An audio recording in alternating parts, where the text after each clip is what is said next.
The little boy's head was still wrapped in white bandages when the security guard blocked the glass doors and told them they were no longer allowed inside. Cars moved quietly through the parking lot behind them.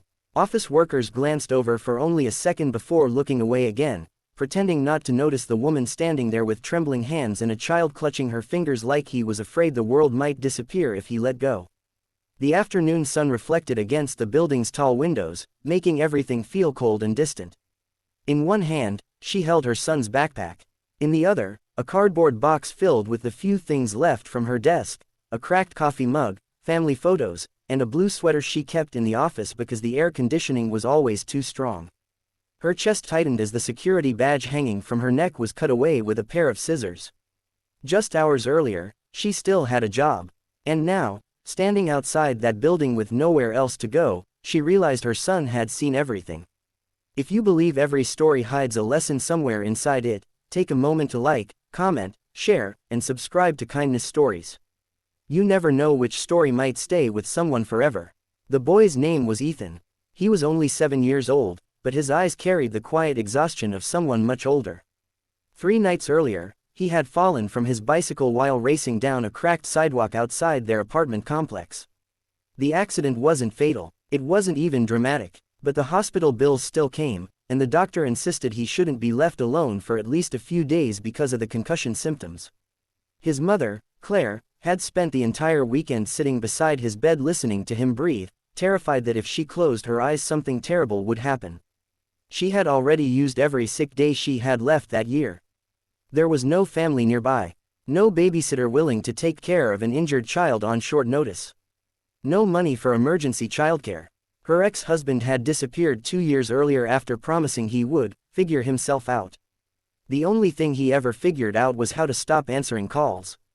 That Monday morning, Claire stood in her tiny kitchen staring at unpaid bills spread across the table while Ethan sat quietly eating dry cereal because there wasn't enough milk left.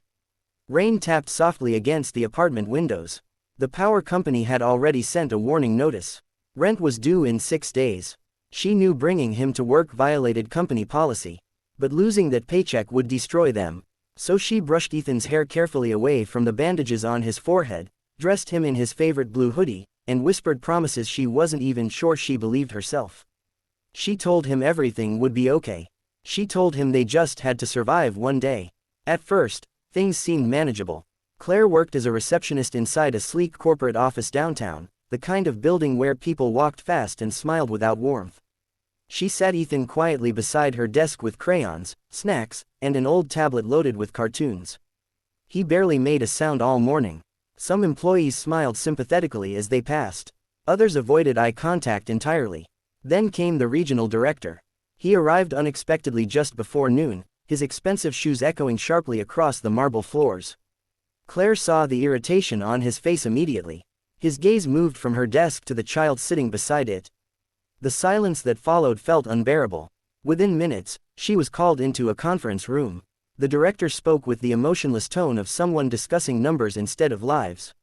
Policies existed for a reason. Liability, concerns, professional standards, workplace image. He barely looked at her while she tried explaining the situation. Her voice shook as she told him she had no other option. She promised it would never happen again. She promised Ethan would stay quiet. None of it mattered. When she walked back out carrying the cardboard box, Ethan looked up at her with frightened eyes that already understood too much. Children always know when disaster enters a room. The elevator ride down felt endless. Claire fought desperately to hold herself together because she refused to cry in front of him. But the moment they stepped outside, reality hit her all at once. No paycheck meant eviction. No paycheck meant choosing between food and electricity again. No paycheck meant failing the one person in the world who still needed her. Ethan tugged gently on her sleeve and asked if everything was his fault. That question shattered something inside her. She knelt beside him there on the sidewalk while people streamed around them, and for a moment she couldn't even breathe. She pulled him into her arms so tightly he winced. She kept whispering no over and over again, though her tears had already started falling into his hair. Across the parking lot, a black car rolled slowly toward the entrance. A man stepped out, tall, early 40s, dark coat despite the warm weather. There was nothing flashy about him, yet people inside the building immediately straightened when they saw him. Employees hurried to open doors. Managers adjusted their posture. Claire didn't know the company had recently been sold. She didn't know the new owner was visiting that afternoon for the first time.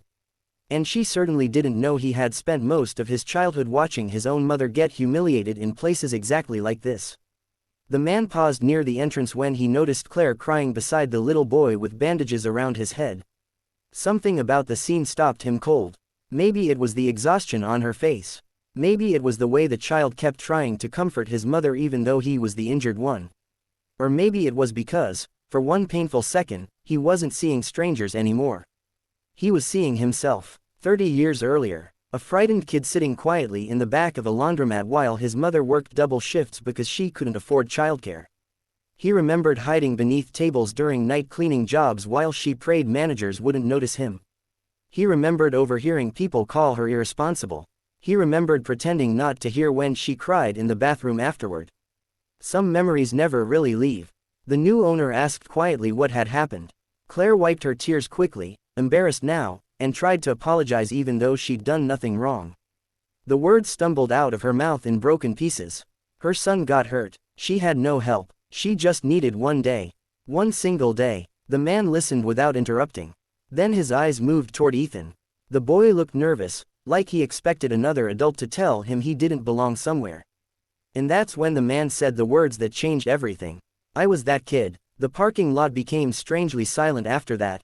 Even the security guard lowered his eyes. The man spoke softly, almost more to himself than anyone else. He talked about his mother bringing him to work because survival didn't leave people with perfect options. He talked about sitting quietly in corners trying not to become a burden. He talked about watching good people lose jobs simply because life had cornered them. Claire stared at him in disbelief. For the first time all day, someone looked at her like a human being instead of a problem. The new owner asked for her employee file. Right there in the lobby, he learned she had never once been late in 4 years. Never missed deadlines. Never caused trouble. Her performance reviews were nearly flawless. And yet the company had discarded her in less than 10 minutes. The man looked around at the polished building, the expensive furniture, the employees pretending not to listen. His expression hardened with quiet disappointment. Then he did something nobody expected. He handed Claire her security badge back. Not dramatically, not like a movie hero. Just gently, carefully, as though returning dignity itself. He told her to take the rest of the week off with full pay and focus on her son. And before walking inside, he quietly informed upper management that policies without humanity weren't leadership at all. That evening, Claire and Ethan sat together in their apartment eating cheap takeout Chinese food from paper containers while rain rolled softly down the windows again. The lights were still on. The rent might still get paid. Ethan laughed for the first time in days while trying to eat noodles with plastic chopsticks. Claire watched him from across the tiny table, overwhelmed by how close they had come to losing everything. Not because she broke a rule, but because the world had almost forgotten compassion. Weeks later, the company introduced emergency childcare support and family crisis flexibility for employees. Most workers never learned why those changes happened. Corporate emails rarely tell the real stories behind policy changes. But Claire knew, and somewhere deep inside himself, the man who once hid beneath work tables as a frightened little boy knew too. Before this story ends, leave a comment and tell us, have you ever gone through a moment where one person's kindness changed everything for you?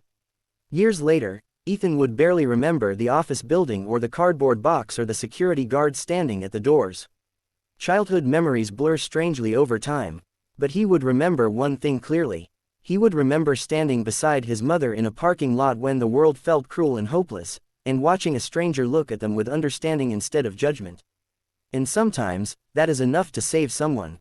If this story touched your heart even a little, take a moment to like, comment, and subscribe to Kindness Stories so more people can discover stories that remind us what humanity still looks like.